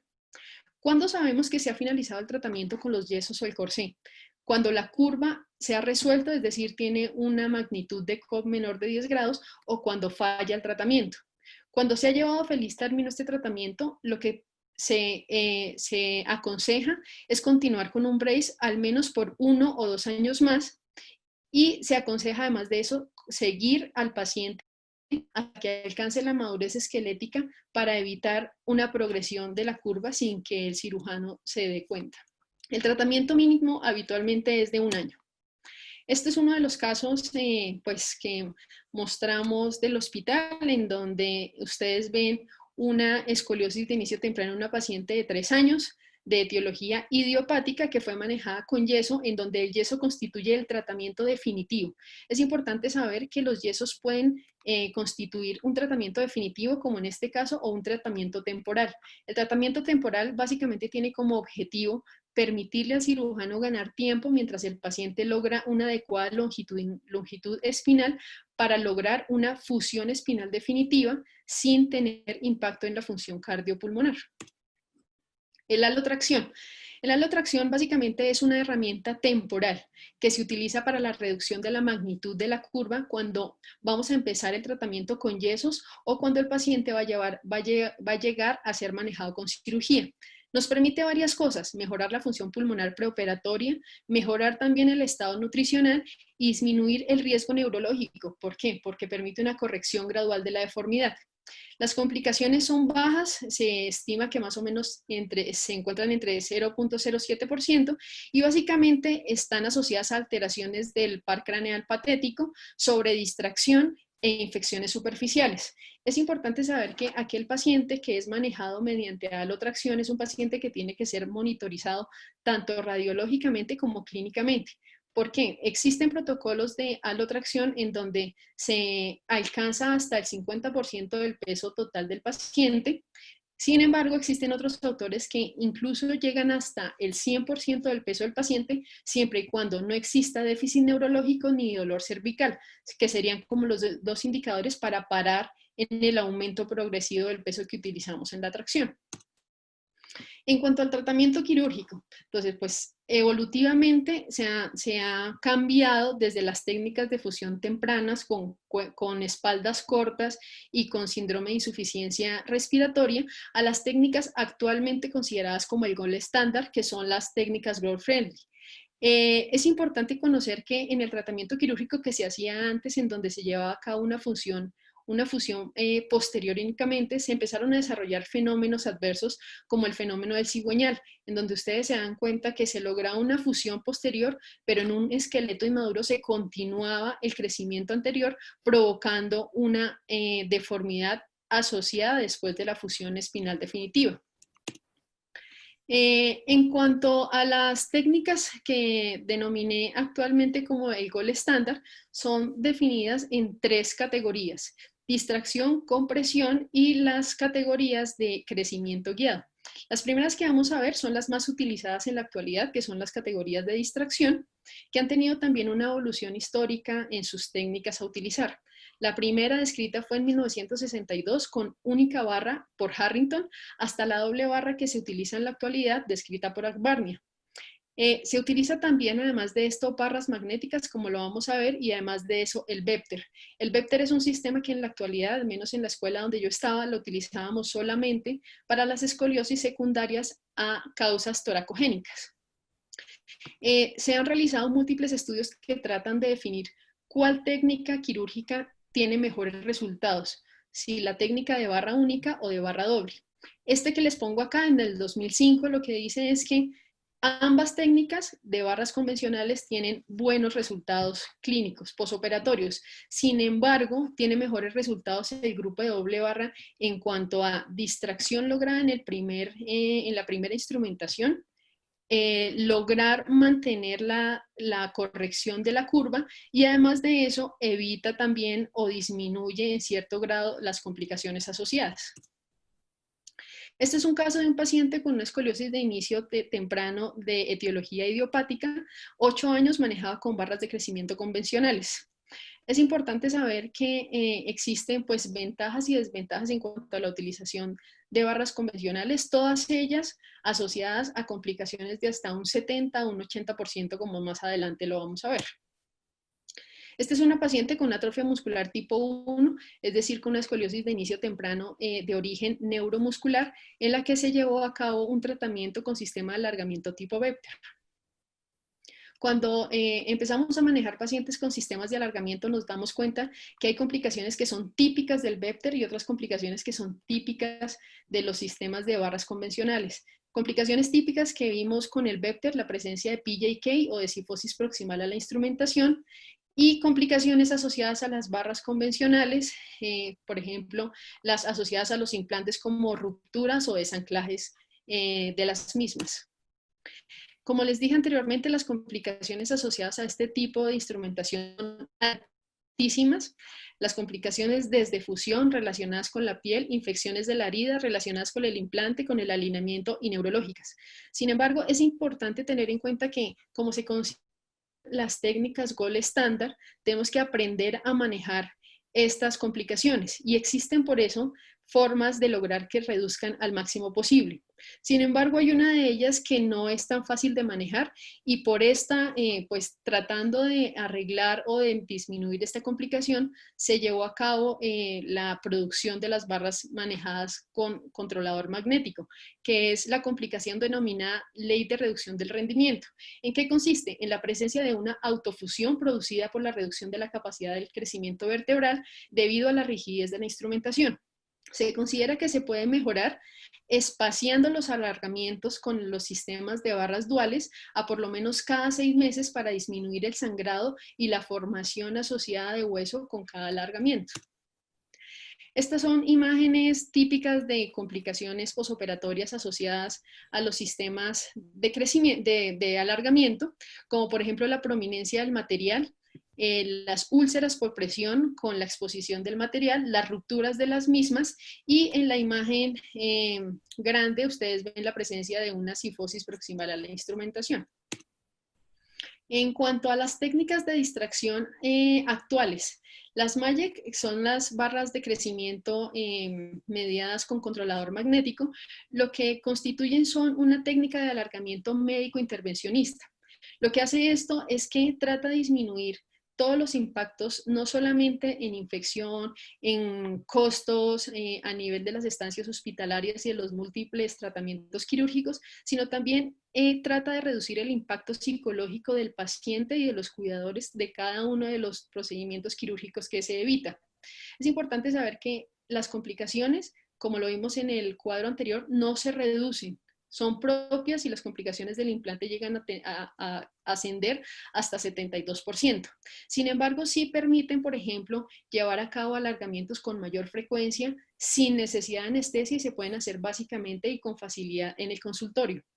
Las contraindicaciones clásicas son la presencia de infección o patología ósea activa, como por ejemplo la osteoporosis, alergia o sensibilidad metal, la presencia de dispositivos electrónicos activos como un cardiodesfibrilador, por ejemplo, los pacientes menores de 2 años o cuyo peso está en menos de 11.5 kilogramos y el requerimiento durante el seguimiento de la toma de una resonancia magnética.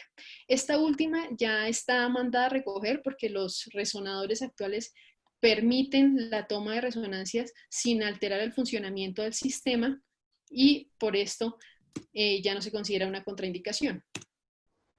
Este es un caso de un paciente con una escoliosis de inicio temprano juvenil idiopática, 8 años, manejado con barras de crecimiento convencionales. En cuanto a los sistemas de compresión, entonces los sistemas de compresión básicamente consisten o funcionan con los mismos principios de fisiodesis.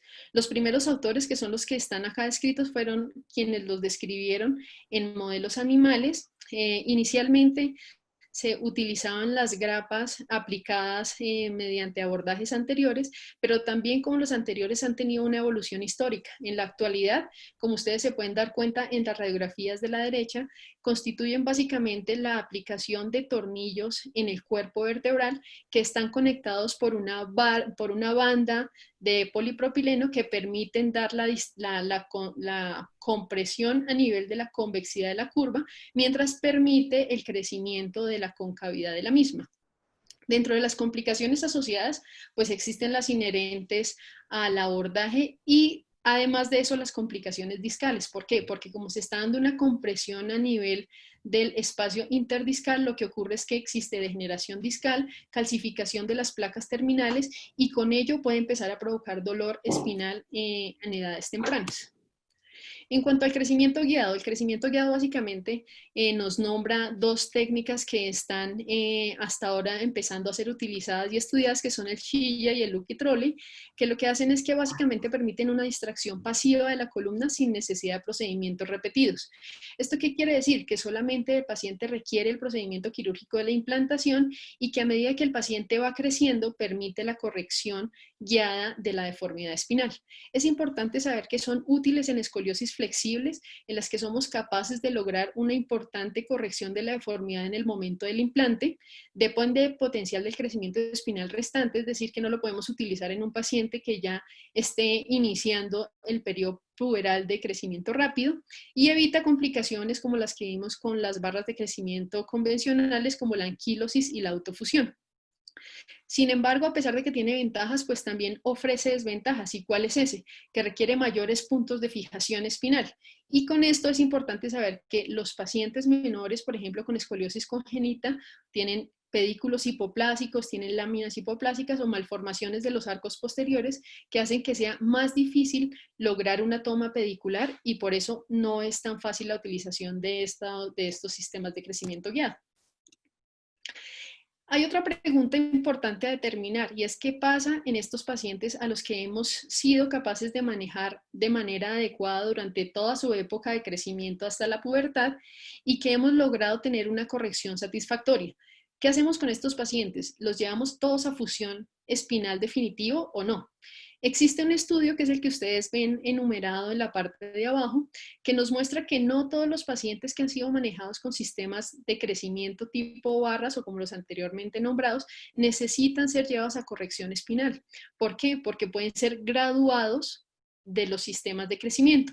Este es un ejemplo de pacientes que fueron manejados con sistema de alargamiento y que debido a la progresión de la curva, incluso con el sistema de tratamiento indicado, progresó y tuvo necesidad de ser llevado a fusión definitiva. Sin embargo, este es un ejemplo de un paciente cuyo resultado es verdaderamente satisfactorio. No hay necesidad de llevarlo a una fusión definitiva, sino que se gradúa del sistema mediante el retiro de los implantes sin necesidad de un procedimiento adicional. ¿Qué pasa con las escoliosis no idiopáticas, como la escoliosis neuromuscular, por ejemplo? Es importante saber que en la medida de lo posible debemos tratarlos de manera conservadora hasta que logremos una fusión definitiva. ¿Esto qué quiere decir? Hasta que el paciente sea maduro esqueléticamente. Dependiendo de la clase funcional del paciente, vamos a determinar si asociada a la oblicuidad pélvica el tratamiento va a requerir inclusión de fusión de la pelvis o no. Saber también que el uso de brace habitualmente no es manejable y que en ocasiones, dependiendo del riesgo-beneficio del deterioro del paciente y su sistema pulmonar, podemos llevarlo a la utilización de sistemas de alargamiento o crecimiento guiado y que un tratamiento quirúrgico definitivo va a ser llevado a cabo en curvas mayores de 50 grados y en curvas muy grandes o rígidas como curvas mayores de 70 grados puede que necesitemos la liberación anterior de la misma. Este es un ejemplo de un paciente con la escoliosis neuromuscular en donde ustedes se dan cuenta que es una escoliosis que causa un desbalance importante tanto coronal como sagital con una importante oblicuidad pélvica que impacta en el trípode de sedestación del paciente y el paciente pues es un paciente no deambulador al que se le lleva a una fusión espinal amplia que incluye los ilíacos.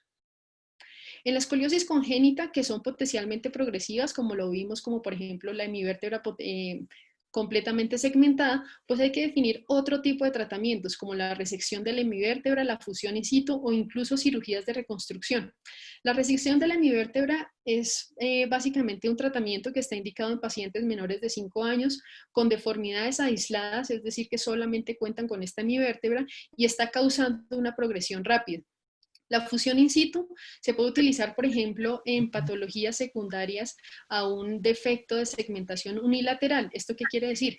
Que tienen cortos segmentos vertebrales y están causando una deformidad que somos capaces de manejar mediante una fusión definitiva sin poner como objetivo disminución de la longitud de la columna espinal.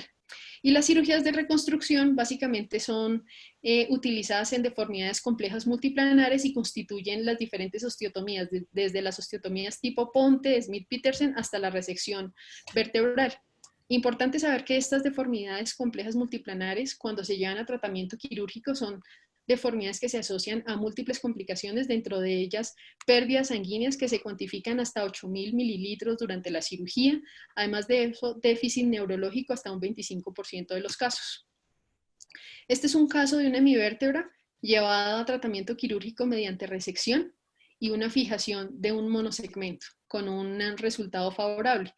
Esta radiografía, ustedes se pueden dar cuenta pues que no muestra una deformidad muy significativa, entonces el tratamiento logró el objetivo que era anticipar una progresión importante de la deformidad secundaria de la hemivértebra. Este básicamente es un algoritmo de todo lo que les he dicho, que representa la importancia de la valoración clínica en consulta externa, definir si el paciente tiene o no comorbilidades que necesiten ser manejados por otros especialistas y saber si es un paciente que tiene una deformidad con elevado potencial de progresión que requiera un tratamiento inmediato o al contrario es un paciente que tenga un potencial de progresión disminuido y que pueda ser llevado a tratamiento conservador mediante observación.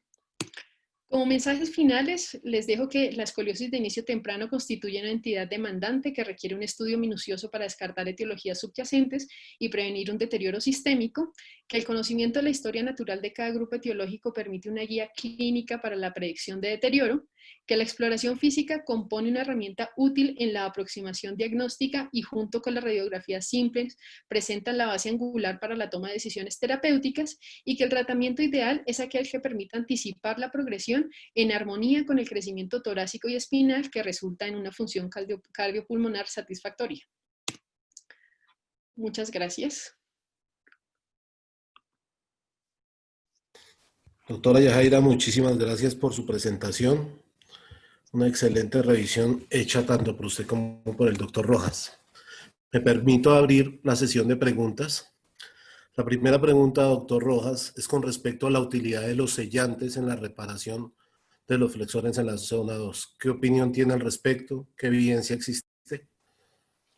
Con respecto a la reparación y a la aplicación de sellantes, principalmente de fibrina como el tisil, hay estudios en conejos principalmente que hablan que aumenta la fuerza tensil de la reparación las primeras 2 semanas, pero generalmente a la sexta semana no hay ninguna diferencia significativa. También hay un estudio cadavérico que lo que muestra es una evidencia que no es tanto a favor porque aumenta la resistencia en la fricción a nivel de la reparación con respecto a la sutura epitendinosa. Entonces realmente no se utiliza, no tiene mayor utilidad o mayor evidencia para reforzar y pues el costo también de estos insumos en cirugía no lo amerita en el momento. Ok. La segunda pregunta nos la hace el doctor Carlos Hernández, compañero de la regional. Nos dice, ¿no considera usted que es igual o más importante los protocolos de rehabilitación que la misma reparación quirúrgica en la reparación primaria de la lesión de los flexores? No, pues totalmente de acuerdo. Eso es, la cirugía es el 50%, el otro 50% es la rehabilitación del paciente. Ahí hay otra pregunta que decía que qué protocolo utilizo yo ideal. Generalmente utilizo el protocolo de Durán por la facilidad, por ejemplo, de yo mismo diseñar la férula a los pacientes, dado que es un poquito complejo la obtención de las férulas en algunas CPS, todos los trámites administrativos, la consecución de la fisioterapeuta. Incluso hay videos didácticos que uno le puede mostrar al paciente para que él haga uno autoejercicio de movilidad pasiva, más que todo, para evitar esas adherencias tempranas que se generan por la falta de rehabilitación. Principalmente yo uso, cuando tengo acceso, por ejemplo, a férulas tipo Kleiner, pues también me parece un protocolo muy bueno. El doctor Germán Camargo, que es también ortopedista y cirujano de la región, hace la férula de Kleiner con los ganchos de nodriza. ¿Y qué opinión tiene al respecto de esta realización artesanal del Kleiner versus la férula ya hecha? Pues las limitantes que tenemos todos en la mayoría de sitios es eso, la oportunidad del paciente de llevarlo a un buen ferulaje a tiempo, a una rehabilitación temprana. Pues si ustedes miran los protocolos, generalmente empiezan desde la semana o incluso en algunos sitios desde las primeras 72 horas después de la cirugía, con el fin de que de evitar las adherencias en estos pacientes. Yo estoy de acuerdo, lo que yo le comentaba, yo generalmente hago el Durán porque me parece más sencillo de hacer que los Kleiner, ¿sí? Porque es una férula que va en el dorso y uno la cambia a medida que viene el paciente, generalmente lo cito cada 15 días para poder tener un adecuado control. Y a medida que voy citándolo, le voy modificando la férula con respecto a la posición de la muñeca, ¿sí? Primero empezamos con la flexión de 30 grados y posteriormente vamos yendo hacia el neutro y a la extensión, con el retiro de esta a las 6 semanas. Doctor Rojas, otra pregunta con respecto a a la ventaja y desventaja de la sutura epitendinosa versus la modificación de la Universidad de Indiana, donde se modifica el punto de Kessler usando el mismo hilo, haciendo una sutura circunferencial. ¿Cuál prefiere? Pues eso, como les decía, también es de acuerdo a gusto de la experiencia del cirujano. A mí me va muy bien con la sutura epitendinosa, pues ya le tengo como tal la práctica. Empiezo, por lo general, hago la sutura epitendinosa al lado dorsal, para poder hacer la sutura epitendinosa circunferencial del paciente. Biomecánicamente, pues se comportan muy similar. La idea es disminuir el bulto residual que se genera en el sitio de reparación y favorecer la resistencia para que se permita una movilidad temprana del paciente. Pero idealmente, pues yo estoy más acostumbrado a utilizar la epitendinosa. Ok. Otra de las preguntas es, cuando hay compromiso de la placa palmar en la inserción del flexor superficial y los tendones, ¿cambia su técnica? Cuando tengo lesión de la placa palmar, generalmente lo que hago es la reparación de todas las lesiones asociadas y voy con la idea de que es factible hacer una reparación primaria. Es decir, si tengo una lesión del flexor ditorum superficial asociado, por ejemplo, a una luxación dorsal de la interfalángica proximal, ¿sí? En esos casos se puede hacer una reparación primaria. La idea es reparar todas las estructuras dañadas. Como les decía, si veo que hay mucho tejido adyacente a la reparación o tengo muchas suturas o nudos ahí, por ejemplo, lo que yo hago es no reparar una de las inserciones del flexo, una de las bandeletas del flexor digitorum superficial. ¿Sí? Realmente lo que me atrasa es un poco la rehabilitación del paciente, esa luxación y esa lesión de la placa volar, pero no me contraindica a las 2, 3 semanas empezar la rehabilitación del paciente. Listo. Cuando se da una falla temprana en las primeras 6 semanas de la reparación, ¿considera usted nuevamente una reparación primaria? Ahí sí depende, sí, depende o sea, no puedo generalizar, sino me toca más individualizar cada caso. Sí, si fue una reparación primaria que yo vi que estuvo bien, pues que que no tenía pérdida de tejido, que el tendón no estaba cortado y tuvo una ruptura que puede pasar. Si el paciente lo veo dentro del primer mes de que ocurrió la ruptura, le intento una reparación primaria. ¿Sí? Si se me pasa más de 3 o 4 semanas o si en la reparación inicial vi que estaba en borderline, pues miro si en esos casos sí prefiero hacer una reparación en 2 tiempos. El doctor Rojas, miembro de la regional, nos pregunta también, ¿cómo hace los alargamientos en el antebrazo cuando el defecto tendinoso es mayor a 1.5 o 2 centímetros? Hay una técnica quirúrgica en la cual uno hace la incisión, uno hace alargamientos son a nivel del vientre muscular, ¿sí? Hace alargamientos como liberación, así como los Benji que uno hace en el sóleo, en el gastrosóleo, para permitir que se alargue un poquito. Existe esa posibilidad, ¿sí? Son alargamientos a nivel del antebrazo, en la porción muscular, más que tendinosa, porque si nosotros hacemos alargamientos, tendríamos una doble lesión, una doble cicatrización a nivel del tendón. Ok. Voy a fusionar tres preguntas de varios doctores con respecto a los injertos o la prótesis. ¿Usa las prótesis de Silastic que antes teníamos frecuentemente a disposición o realiza la reparación primaria en la reconstrucción tardía de los flexores usando palmar mayor o algún otro injerto? Generalmente lo hago en 2 tiempos, ¿sí? Y es lo que se recomienda la evidencia. ¿Qué pasa con las reparaciones primarias? Que la causa de hacer una cirugía en 2 tiempos, la mayor parte de las veces es o defectos de tejidos blandos o lesión de las poleas que haya que reconstruir o defectos tendinosos asociados, ¿sí? Si tenemos un tiempo de evolución, por ejemplo, prolongado, no podemos esperar a que las poleas tengan un adecuado canal de deslizamiento. En estos casos utilizamos el Silastic, ¿sí? Lo ponemos entre 6 semanas a 3 meses, que es el tiempo prudente para después convertirlo. ¿Qué tipo de injertos utilizamos? Pues los que más estén a la mano y los que estén más cercanos a nuestro sitio de cirugía, de reparación. Utilizamos el Palmaris longus En caso de que no lo tenga el paciente, sí, lo podemos utilizar, ya son injertos a nivel del pie como el plantar delgado u otro tipo de tendones también, de ahí como los extensores. Pero por lo general utilizamos tendones adyacentes al sitio de reparación para evitar lesionar pues otras o tener que incidir otras extremidades.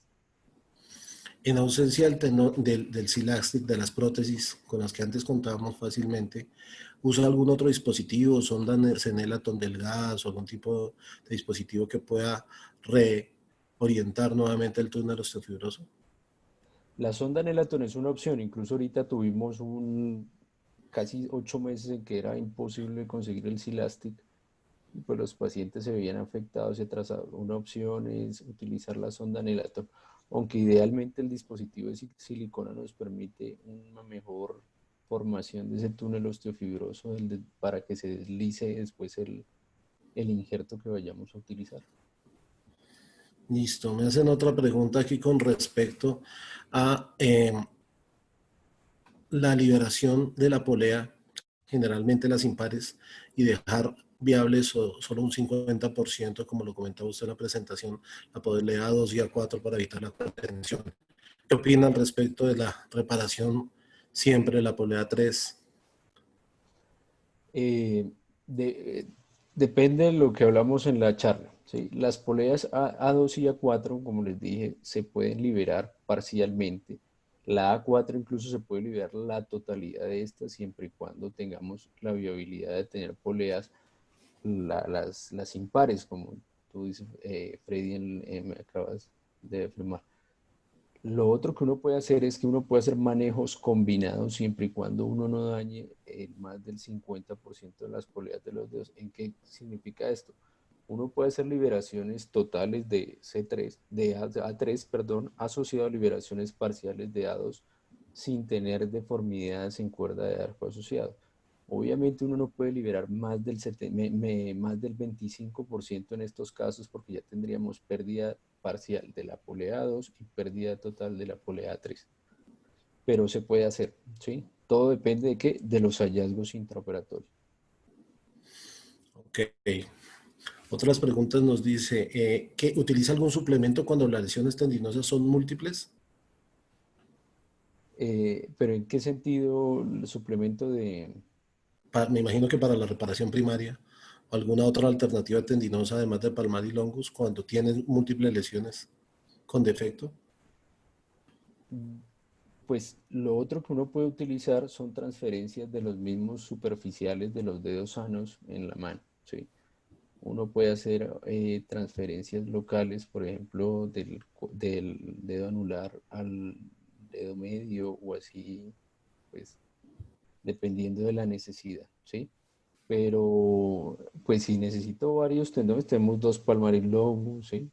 Pues hay muchos sitios donantes para la reparación. Si veo que ya no hay donantes, si no tengo palmaris, sino pues que son casos muy hipotéticos, puedo hacer transferencias de los superficiales a los remanentes de los profundos.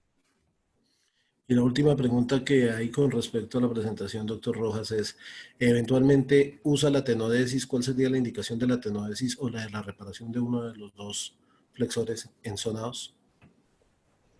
La reparación de De uno de los dos. o sea, De uno, si siempre hago uno o el otro, idealmente uno tiene que reparar lo que más pueda, ¿sí? Como les decía, si la polea y el tejido me permite hacer reparaciones de tanto el flexor superficial como el profundo, lo hago idealmente, ¿sí? Si yo veo que me va a generar un aumento en la resistencia para la fricción ahí en el sitio de reparación a nivel de la polea o es muy abultado el tejido, prefiero hacerlo parcial, es decir, hago una sutura parcial del flexor digitorum superficiales, una de las bandeletas y la del profundo. Lo más importante, y acuérdense que es más, el dedo que más mueve es el tendón que más mueve, perdón, es el flexor digitorum profundo, ¿sí? Esa es la ¿y prioridad al momento de la reparación. existe alguna indicación de tenodesis primaria del profundo al superficial? Cuando tengo defectos, es Sí, decir, cuando señor. tengo pérdidas, sí, sí, también se puede hacer. Tú puedes hacer tenodesis no, pero quitando la inserción del flexor de tenones superficiales, no, más que tenosis, transferencias en estos casos, con el fin de que de tener una flexión completa desde la interfalángica proximal hasta la metacarpofalángica, de la interfalángica distal hasta la metacarpofalángica del dedo. Doctor Rojas, muchas gracias. Esas son las preguntas que retenemos. Continuamos con la doctora Yajaira. Doctora Yajaira, me preguntan aquí que cuando la curvatura es menor a 10 grados, ¿cuál sería su recomendación? Bueno, lo primero es recordar que la definición de la Sociedad de Escoliosis es que una escoliosis se considera como aquella curvatura en el plano coronal mayor de 10 grados. Entonces, 10 grados es como un punto de corte en el que, dependiendo del tipo de paciente que tengamos enfrente, podríamos considerarlo como una curvatura normal. Diferente, por ejemplo, si tú encuentras un paciente con una malformación vertebral congénita que tiene 10 grados. Entonces tú sabes que seguramente dependiendo de la malformación que tenga va a ser una curvatura que progrese o no. Entonces si es, por ejemplo, una escoliosis idiopática, pues lo tendrías en observación porque no constituye un paciente que tenga riesgo de progresión. Dependiendo de la edad que tenga el paciente, lo controlarías cada 4 o 6 meses clínica o radiográficamente. ¿Por qué te digo que cualquiera de las dos? Porque clínicamente nosotros contamos con la herramienta del escoliómetro, que aunque no es tan precisa para la valoración o no se correlaciona tan bien con los grados de COP medidos en la radiografía, sí nos da un acercamiento para saber si la escoliosis está progresando o no.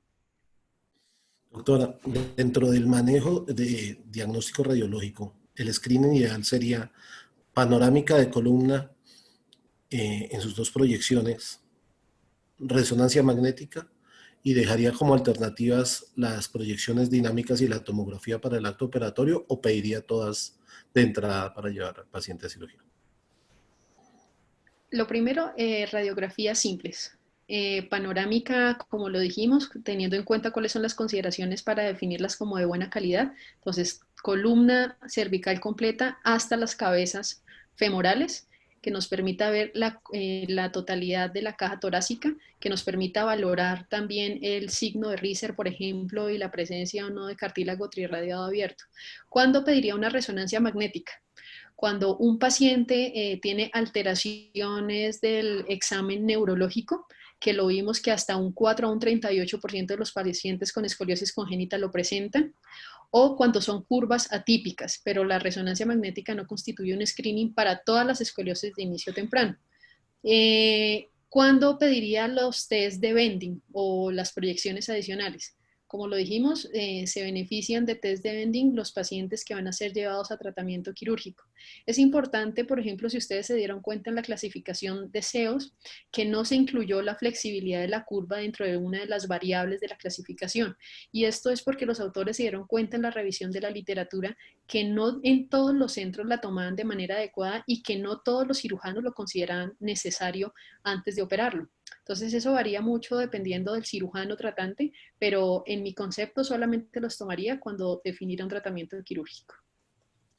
Y la panorámica de miembros inferiores, sobre todo en pacientes con escoliosis neuropática, ¿en qué momento la usa? Y de tener luxadas las caderas o tener compromiso en el plano torsional o angular, ¿rehabilita primero la columna o rehabilita primero quirúrgicamente los miembros inferiores?